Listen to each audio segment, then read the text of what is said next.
ஆப்கி அதாலத்தில் film star Anupam care மீதுள்ள குற்றச்சாட்டு. இவர் கனவுகளை விற்கிறார். அனுபம் சார், நீங்க எல்லாருக்கும் பெரிய பெரிய கனவுகளை காட்டுறீங்க. ஆனா உங்க சின்ன வயசு காலத்தை பார்க்கும்போது நீங்க ஒரு ஃபெயிலியர் கடன்னே சொல்லலாம். ஆமா, உங்களோட அந்த கடையில எல்லா பொருட்களும் இருந்தது.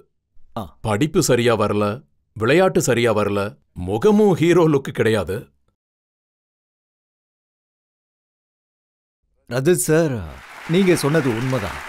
என்னோட வாழ்க்கையில ஃபர்ஸ்ட் ஸ்டாண்டர்ட்ல இருந்து காலேஜ் வரைக்கும் 38% தாண்டி நான் மார்க் எடுத்ததே இல்லை. சரி, இன்னைக்கு நான் உங்க வியூவர்ஸ் கூட சேர்ந்து ஒரு சின்ன கேம் விளையாடுறேன். இங்க இருக்கிறவங்கள 60%க்கு மேல மார்க் எடுத்தவங்க யார் யாரு சொல்லுங்க? ஆல்மோஸ்ட் 100. சரி, 70%க்கு மேல 80% எத்தனை பேரு? அப்படி இருந்து நீங்க வியூவர்ஸா இருக்கீங்க, நான் இங்க இருக்கேன்.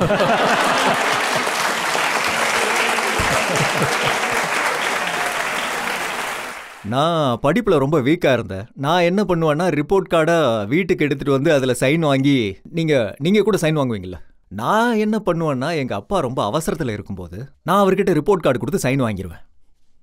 ஒரு நாள் என்ன ஆச்சுன்னா, நான் அப்ப 9th ஸ்டாண்டர்ட்ல இருந்தேன். அந்த அவசரத்துல அவர் கிளம்பிட்டு இருந்தாரு. அவர் ஸ்டோர் ரூம் சாவியை மறந்து வச்சுட்டு வந்துட்டாரு.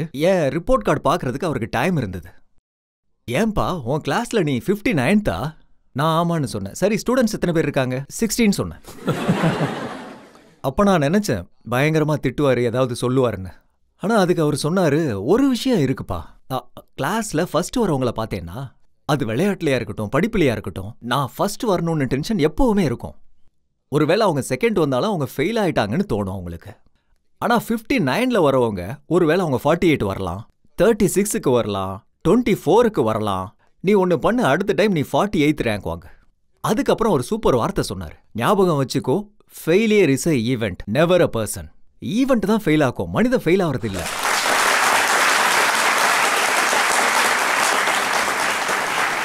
எனக்கு விளையாட்டு விஷயங்கள் கூட எதுவும் ஒர்க் அவுட் ஆகாது. இன்ஃபேக்ட் ஒரு நாள் நான் என்னோட ஸ்கூல் கிரவுண்ட்ல 8th ஸ்டாண்டர்ட்ல ஓடி வந்துட்டு இருந்தேன். என்னோட பிடி டீச்சர் என்கிட்ட சொன்னாரு, நீ அப்படியே நின்று, நீ தனியா ஓடினாலும் செகண்ட் தான் வருவேன்னு சொன்னாரு. நான் ஏழை குடும்பத்தை சேர்ந்தவன். ஏழை குடும்பத்தில் பார்த்தீங்கன்னா முதல் விஷயம் நிறைய கனவுகள் காணலாம், என்னைக்காவது ஒரு நாள் வாழ்க்கை நல்லா இருக்கும்னு சொல்லி. நாங்கள் ஒரு சின்ன ரூமில் 14 பேர் இருப்போம். ஐ திங்க் இந்த பாக்ஸில் இங்கே இருந்து இது வரைக்கும் ஒரு ரூமு, ஒரு வராண்டா, ஒரு கிச்சன் இருந்தது. அதில் 14 பேர். நாங்கள் ரொம்ப சந்தோஷமாக இருந்தோம். நான் ஒரு நாள் எங்கள் தாத்தா கிட்ட கேட்டேன், நம்ம இவ்வளோ பேர் இருக்கோம், எப்படி சந்தோஷமாக இருக்கோம் அப்படின்னு கேட்டேன். அவர் ரொம்ப நல்ல வார்த்தை சொன்னார். இங்கே பாருப்பா, ஒரு மனுஷன் ரொம்ப ஏழையாக இருந்தா அவனுக்கு எளிதா கிடைக்கிற விஷயம் சந்தோஷம். அப்ப என் மனசுல இருந்து அந்த பயமே போயிருச்சு. எங்க ஊர்ல 4 சினிமா தியேட்டர் இருந்தது. அதுல ஒன்னு சாகி சினிமா, ரீகல் சினிமா, ஹோலி சினிமா, அப்புறம் ரெட் சினிமா. சிம்லால. ஆமா, சிம்லால. அந்த சாகி தியேட்டர்ல 4 பைசாக்கு டிக்கெட் கிடைக்கும். அதுதான் ரொம்ப சீப். அங்க நான் சினிமா பார்க்க போகும்போது அப்ப எனக்கு தோணும், இந்த உலகம் ரொம்ப மாய உலகமா? அந்த கனவு உலகத்துல அதுதான் என்ன டிரான்ஸ்போர்ட் பண்ணுது. ஆனா கனவுகள் காண்றதுக்கு, படங்களுக்கு போகணும்னு கனவுகள் காண்றதுக்கு ஏதாவது ஒன்னு இருக்கணும்ல. நீங்க எந்த மாதிரி முகத்தோட மும்பைக்கு போனீங்கன்னு நான் எல்லாருக்கும் காட்டணும்ல. சரி, இப்ப பார்க்கலாமா? இது 1981ல எடுத்த போட்டோ.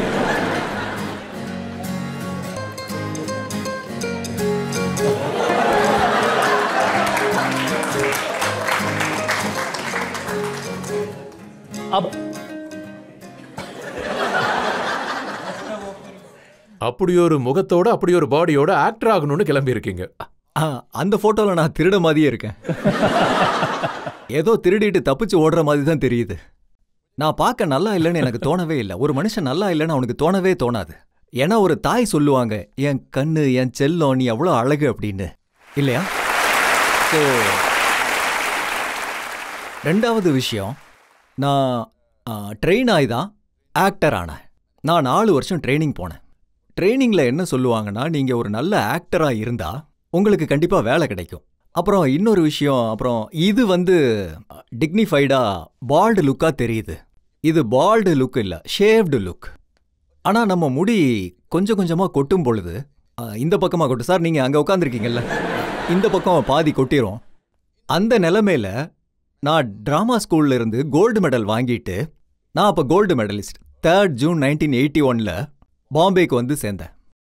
அப்போ என்கிட்ட கோல்டு மெடல் இருக்கு, எனக்கு வேலை கிடைச்சிரும்னு நினைச்சேன். ஆனா நான் வேலை கேட்க போற இடத்துல அவங்க சொல்லுவாங்க, உங்களுக்கு முடியல, எப்படி வேலை கொடுக்கறதுன்னு கேட்பாங்க. நீங்க கோல்டு மெடலிஸ்ட், என்எஃப்டிசிலேருந்து வந்திருக்கீங்க, என்டிபிசிலேருந்து வந்திருக்கீங்க, என்எஸ்டி யாருக்குமே தெரியாது.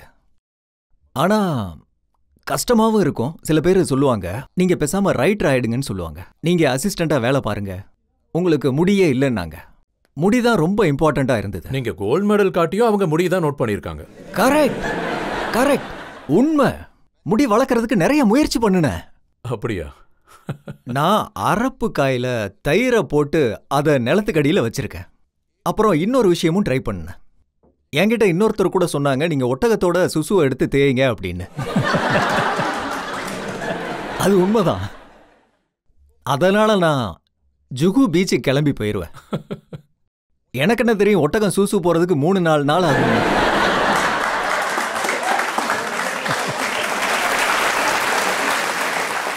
இது உண்மைதான், இதுல எந்த கட்டுக்கதையும் இல்ல. நான் ஒவ்வொரு தடவையும் ஒட்டகத்துக்கு பின்னாடியே போவேன், பிளாஸ்டிக் கப்பை பிடிச்சிக்கிட்டு. அதே மாதிரி ஒட்டகத்துக்கு வந்துருச்சுன்னா அது அருவி மாதிரி கொட்டும்னு எனக்கு தெரியாது. ஆனா எதுவுமே நடக்கல. நான் வந்து டிபெட்டியன் மருந்து போட்டேன், என்னென்னமோ போட்டேன். இவ்வளோலாம் பண்ணதுக்கு அப்புறமும் எனக்கு முடியலன்ற காரணத்தால பட்சார் கிட்ட எனக்கு சாரான்ஸ் கிடைச்சது. அதாவது நடக்காதது ஒரு நாள் கண்டிப்பா நடக்கும். நான் கேள்விப்பட்டேன், நீங்க ஆடிஷன் கொடுக்க போகும்போது நீங்க சித்தப்பா மாதிரி எக்ஸாக்டா நடிப்பீங்க, அவர் எல்லா விஷயத்திலையும் ஃபெயில் ஆனவர். என்னோட சித்தப்பா வந்து துவாரகாநாத். அவர் 8வதுல 7 தடவை ஃபெயில் ஆனவர். அதனால 7வது தடவை அவரை 9th ஸ்டாண்டர்டுக்கு பிரின்சிபல் பேஷனேட் கிரவுண்ட் கணக்குல ப்ரமோட் பண்ணிட்டாரு. கிளாஸ்ல உள்ள மற்ற பசங்க அவரை அங்கிள்னு கூப்பிட ஆரம்பிச்சிட்டாங்க. இன்ஃபேக்ட் இந்த விஷயம் தில்வாலே துல்ஹன் லே ஜாயேங்கேல ஒரு சீன் இருக்கு. அதுல நான் ஷாருக் கான் கிட்ட சொல்லுவேன், இங்க பாருப்பா, நாங்கெல்லாம் இந்தியால ஃபெயில் ஆனோம், நீ வந்து லண்டன்ல ஃபெயில் ஆகி காட்டிட்டேன்னு சொல்லுவேன். நான் வந்து லண்டன்ல செட்டுக்கு போனப்போ அங்க போட்டோஸ்லாம் வச்சிருந்தாங்க. நான் கேட்டேன், எஸ்ஜி, நான் என்னோட உண்மையான உறவினர் போட்டோவை இங்க வைக்கலாமான்னு கேட்டேன். ஏன்னா அவங்க எல்லாரோட குவாலிஃபிகேஷன் நீ ஒட்டி வச்ச போட்டோ மாதிரி தான் இருக்கு. அதுக்கு அவர் தாராளமா ஒட்டிக்கங்கன்னு சொன்னாரு. அந்த சீன் ஸ்டார்ட் ஆனதும் இவர் துவாரகாநாத் 8 தடவை 7வதுல ஃபெயில் ஆனாரு. இவர் பிரிஜ்நாத் 9வதுல 8 தடவை ஃபெயில் ஆயிருக்காரு. அப்புறம் இவர் மோகன்லால், இவரும் நிறைய தடவை ஃபெயில் ஆயிருக்காரு. அந்த படம் ரிலீஸ் டைமுக்கு வரும்போது நான் ரியலைஸ் பண்றேன், அட கடவுளே, என்ன இது, என் சொந்தக்காரங்களை இப்படி நான் மானத்தை வாங்குறேன். என்ன பண்றது? நான் எல்லாருக்கும் லெட்டர் எழுதுறேன், சித்தப்பா என்ன மன்னிச்சிருங்கன்னு சொல்லி. சாரி, என்ன மன்னிச்சிருங்க, நான் உங்க பேரை சொல்லிட்டேன், ப்ளீஸ் ப்ளீஸ் ப்ளீஸ் மன்னிச்சிருங்க. அந்த படம் எப்போ ரிலீஸ் ஆச்சோ எல்லாரும் எனக்கு லெட்டர் எழுதுனாங்க, தேங்க்யூ, எங்க எல்லாத்தையும் ஃபேமஸ் ஆக்கிட்ட நீ.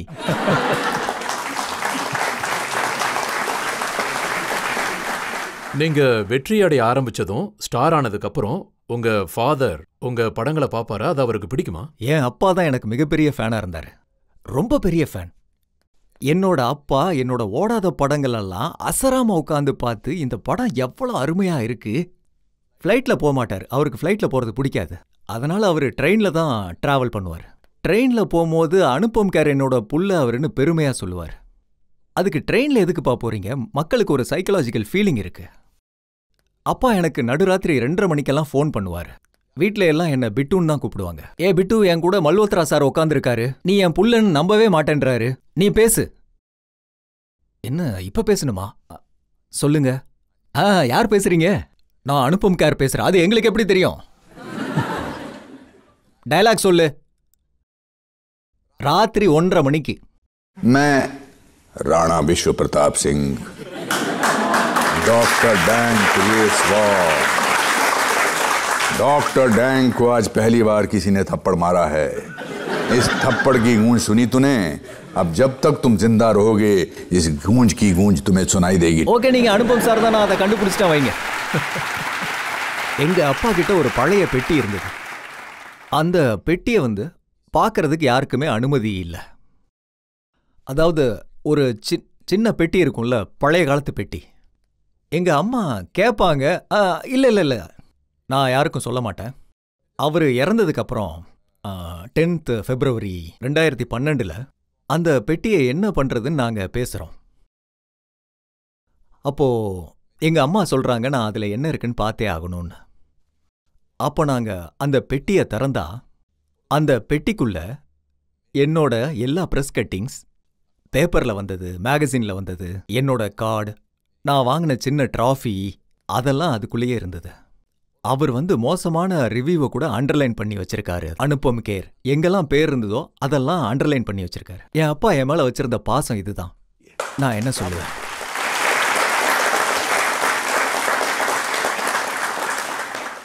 அவர் போறதுக்கு முன்னாடி உங்களுக்கு ஏதாவது சொல்லிட்டு போனாரா? என்னோட அப்பா அன்ஃபார்ச்சுனேட்லி அவருக்கு ஒரு விசித்திரமான நோய் வந்துச்சு. He starve to death. பசியோட இறந்துட்டாரு. அவருக்கு வந்து என்ன மாதிரி உணர்வு இருந்ததுன்னா, சாப்பிடும்போது அவருக்கு மணல் மாதிரி தெரியும், குடிக்கிற தண்ணி வந்து ஆசிட் மாதிரி தெரியும். அப்படி. So he's could not eat. அவருக்கு சாப்பாடு கொடுத்தா தூக்கி போட்டுருவாரு. ரொம்ப பலவீனம் ஆயிட்டாரு. டாக்டர் சொல்லிட்டாங்க வீட்டுக்கு கூட்டிட்டு போயிடுங்கன்னு. அவரோட இறுதி நேரம் வரைக்கும் நீங்க வெயிட் பண்ணுங்கன்னு. அப்ப நான் என்னோட பிரதர்கிட்ட சொல்லிக்கிட்டே இருப்பேன், அவரு என்கிட்ட ஏதாவது சொல்லணும்னு நினைச்சா உடனே கூப்பிடுங்கன்னு சொல்லி. நான் வந்து டேவிட் தவன் சாரோட மகனோட கல்யாணத்துக்கு கோவா போயிருந்தேன். அப்போ பிரதர் கால் பண்ணாரு, உங்ககிட்ட ஏதோ பேசணுமான்னு சொல்லி. நான் உடனே ஃப்ளைட்டை பிடிச்சி அப்பாவை பார்க்க வீட்டுக்கு வந்தேன். அவர் படுத்திருந்தாரு, ரொம்ப வீக்கா இருந்தாரு. இந்த மாதிரி நெஞ்சு மேல ஒரு பேப்பர் இருந்தது, அந்த பேப்பர் கூட ஒரு பெண்ணும் இருந்தது. ஸோ அவரால் பேச முடியாது, ரொம்ப வீக்கா இருந்தாரு. அப்போ அவரு அந்த பேப்பர்ல ஏதோ எழுத ஆரம்பிச்சாரு. என்ன வந்து ஒரு தனி பாசத்தோட பார்த்தாரு, ரொம்ப எழுத ஆரம்பிச்சாரு. 10-15 நிமிஷம் எழுதிக்கிட்டே இருந்தாரு. அதுக்கப்புறம் அவரு அந்த பேப்பரை எடுத்துக்கோன்னு சொன்னாரு. இப்ப நான் எழுதினதுக்கு எனக்கு பதில் சொல்லு அப்படிங்கிற பார்வையில பார்த்தாரு. நான் அந்த பேப்பர் எடுத்து பார்த்தா அதுல எதுவுமே எழுதல, வெறும் லைன் தான் இருக்கு. ஏன்னா எழுதுறதுக்கு அவருக்கு பலமே இல்லை. அப்போ நான் வந்து இவர் ஏதோ கேட்க நினைக்கிறாரு, நான் என்ன பதில் சொல்லுவேன்? இப்போ நான் வந்து ரொம்ப ஜென்ரலான பதில் சொன்னேன். ஆமாப்பா, நீங்க சொல்றது உண்மைதான். பயப்படுற மாதிரி எதுவும் இல்லை, எல்லாம் நல்லபடியா நடக்கும். அவர் கொஞ்சம் மனசு உடைஞ்சிட்டாரு. அவர் என்ன இப்படி கூப்பிட்டாரு. நான் என்னோட காதை அவரோட வாய்க்கிட்ட இப்படி வச்சப்போ, ஒரு மனிதர் அடுத்த 20 நிமிஷத்துல போறவரு, அவரோட கடைசி 2 வார்த்தை என்னன்னா, என்னோட காதுல லிவ் லைஃப், லிவ் லைஃப். இதுதான். ஒரு மனிதர் அடுத்த 20 நிமிஷத்துல இறக்க போறாரு. அவரோட கடைசி வார்த்தை தன்னோட பிள்ளைக்கு, மகனே லிவ் லைஃப். இதை விட எனக்கு வேற யாரு பாடம் சொல்லி கொடுக்க முடியும் சொல்லுங்க? இதை விட ஒரு புள்ள என்ன சாதிச்சு காட்ட முடியும்? உண்மைதான். அதனாலதான் நான் ஒவ்வொரு நிமிஷமும் ஒவ்வொரு நொடியும் வாழ்ந்து காட்டுறேன்.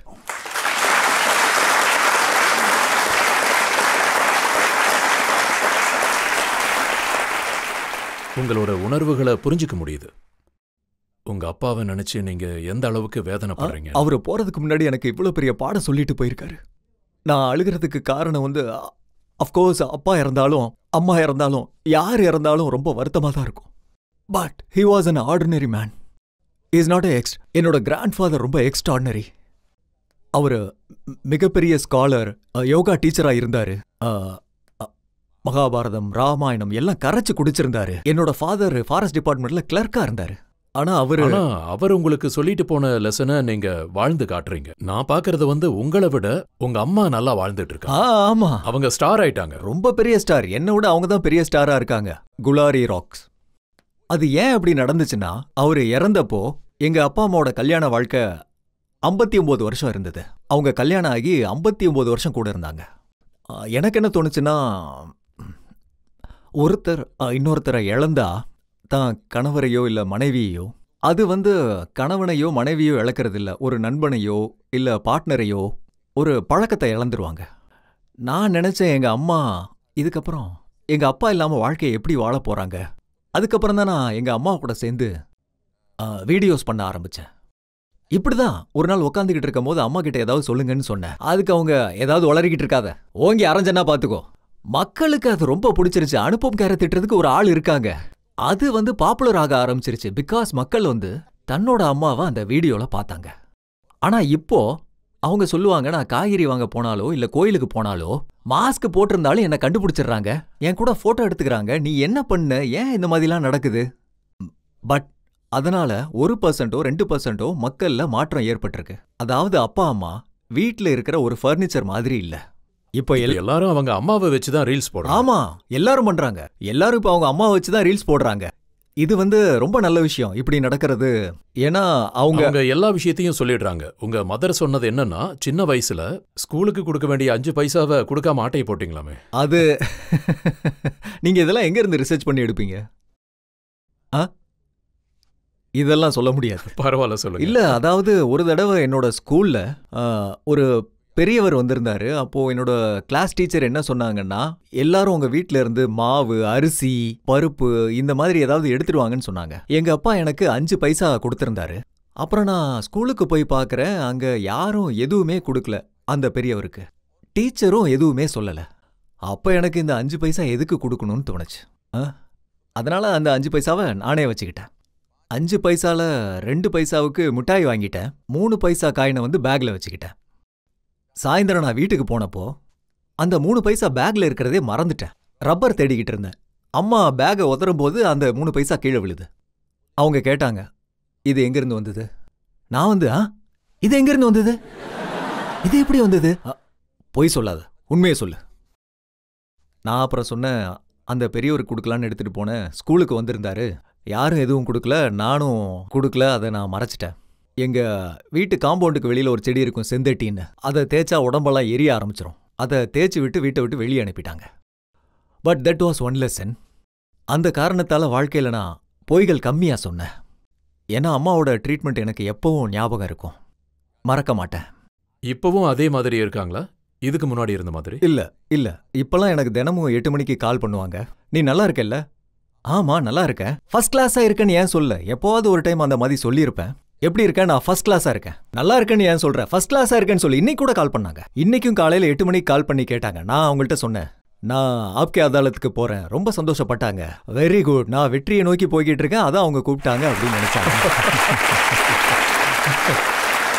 சீரியஸ்லி, உங்க ஷோ வெற்றியின் அளவுகோல்.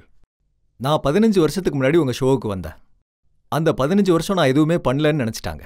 நம்ம அப்பா அம்மா தான் நம்ம மேல எந்த சுயநலமும் இல்லாம அன்பு செலுத்துவாங்க. இப்போ நீங்க உங்க அம்மாவை பத்தி சொன்ன மாதிரி நான் உண்மையிலேயே ரொம்ப கொடுத்து வச்சிருக்கேன். இந்த நாட்டுல இருக்கிற அம்மாக்கள், பாட்டிகள், தாத்தாக்கள், எல்லா பெரியவங்க, அந்த ஜெனரேஷனை சேர்ந்தவங்க, அவங்க எல்லாரும் என்ன ரொம்ப நேசிக்கிறாங்க. ஆமா, ஆப்கே அதாலத் இன்னைக்கு இவ்வளவு பெரிய ஷோவா இருக்குன்னா அதுக்கு காரணம் அவங்க. சரியா சொன்னீங்க, ரொம்ப சரியா சொன்னீங்க. யா, ஆஃப் கோர்ஸ். பப்ளிக் யாராவது கேள்வி கேட்கணுமா? சார், என்னோட கேள்வி என்னன்னா, இப்பெல்லாம் உங்களோட பாடி பில்டிங் வீடியோஸ் ரொம்ப வைரலா போயிட்டு இருக்கு. 70 வயசுல கூட உங்களால பாடியை பில்ட் பண்ண முடியுமா? அவங்களுக்கு சந்தேகம், பாடி நிஜமாவே பில்ட் ஆகுதா இல்ல வெறும் வீடியோ தானான்னு. இல்ல, என்னால இப்போ எங்க ட்ரெஸ்ஸை கழட்ட முடியாதுன்னு நினைக்கிறேன். நான் என்ன நினைச்சேன்னா, எப்பவும் என்கிட்ட ஆக்டிங்கை பத்தி தான் கேட்பாங்க, என் முடியை பத்தி பேசுவாங்க, பழைய போட்டோவை பத்தி கேட்பாங்க. யாராவது என் பாடியை பத்தி பேசணும்னு நான் ஆசைப்பட்டேன். அதாவது பாடி ஆப்வியஸா சொல்லணும்னா சல்மான் சார் இருக்காரு, அக்ஷய் குமார் இருக்காரு. அவங்க எப்பயுமே சொல்லிக்கிட்டு இருப்பாங்க, நீங்க நல்ல ஆக்டர், உங்களால முடியும், நீங்க பண்ணுங்க. அதனால நான் இப்போ டயட்டை கரெக்டா ஃபாலோ பண்றேன். அப்புறம் நான் ஒர்க் அவுட் பண்றேன், யோகா பண்றேன். ஆப்கே அதாலத்துக்கு வந்தா இந்த மாதிரி கேள்வி கேட்கணுன்றதுக்காகவே பண்றேன்.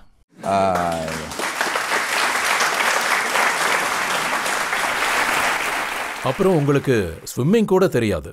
லாஸ்ட் இயர் விஜய் 69 ஒரு படம் கிடைச்சது.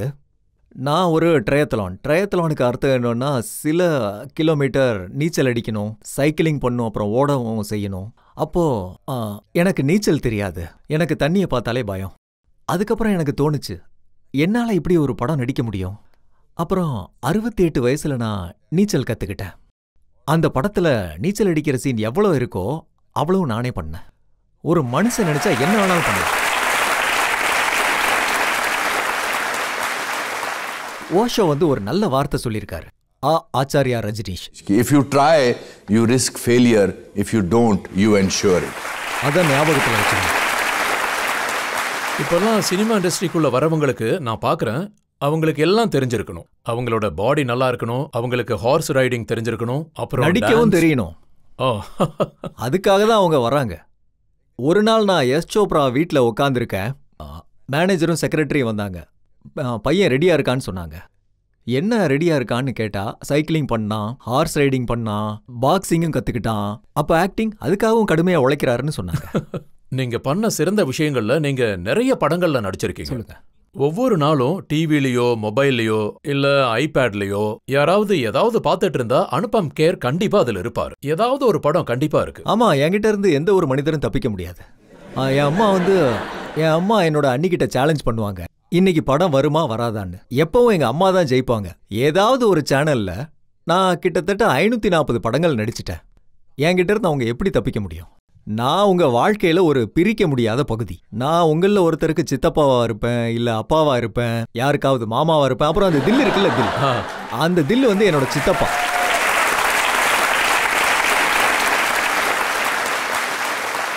என் சித்தப்பா வந்து ரொம்ப கஞ்சன். அதான் துவாரகாநாத் 7வது 8 தடவை ஃபெயில் ஆனார்ல. என்னோட உறவினர்களை வச்சுதான் எனக்கு எல்லா கேரக்டர்ஸும் கிடைச்சது. என் சித்தப்பா கிட்ட போய் யாராவது காசு கேட்டா அவர் இப்படி பண்ணுவாரு, இல்ல கேட்காத, கேட்காத, காசு கேட்காத, என்கிட்ட காசு கேட்காத. நான் அவர் மாதிரியே மீசை வச்சுக்கிட்டேன். அப்புறம் இன்னொன்னு பையன் கேரக்டர், அதுவும் என்னோட சித்தப்பா தான். அதாவது என்னெல்லாம் நடிச்சிருக்க. சித்தப்பா வந்து ரொம்ப லேட் மேரேஜ் பண்ணிக்கிட்டாருன்னு நான் கேள்விப்பட்டேன். ஆமா, உண்மைதான். என்னோட சித்தப்பாக்கு 45 வயசு ஆகும்போது அவங்க என்னோட சித்தி சந்தோஷ், அப்போ அவங்களுக்கு 20-22 வயசு இருக்கும்போது, அப்போ என்னோட சித்தப்பாவோட பழக்கம் என்னன்னா, அவருக்கு கோவம் வந்தா அவர் கண்ணை மூடிக்குவாரு. சித்தி வந்து பயங்கர குறும்புக்காரங்க. அவங்க வந்து அவர் கூட விளையாடுவாங்க பயங்கர குறும்புத்தனமா. அவரு காஷ்மீரில ஏதாவது சொல்லும்போது பயங்கர most funniest side of my life. நாங்க சின்ன பசங்கெல்லாம் பார்த்துக்கிட்டு இருப்போம். அவரு காஷ்மீரில திட்ட ஆரம்பிச்சா கண்ணை மூடிக்குவாரு. அப்போ என் சித்தி இங்க இருந்து இங்க வந்துருவாங்க. எப்படின்னா,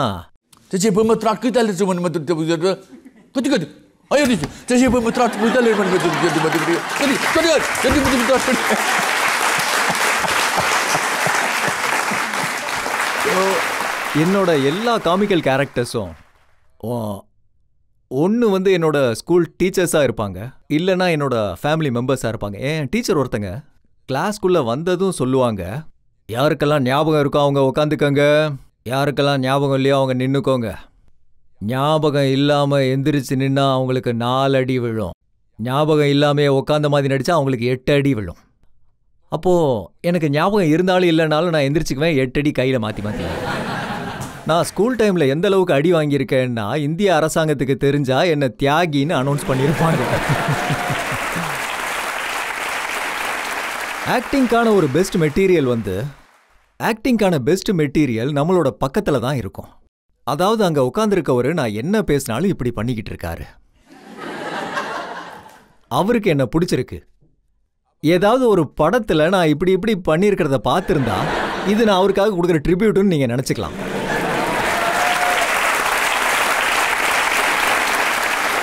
அனுபம் சார், உண்மை என்னன்னா உங்களோட எல்லா ஃபெயிலியரையும் உங்க பலமா மாத்திக்கிட்டீங்க.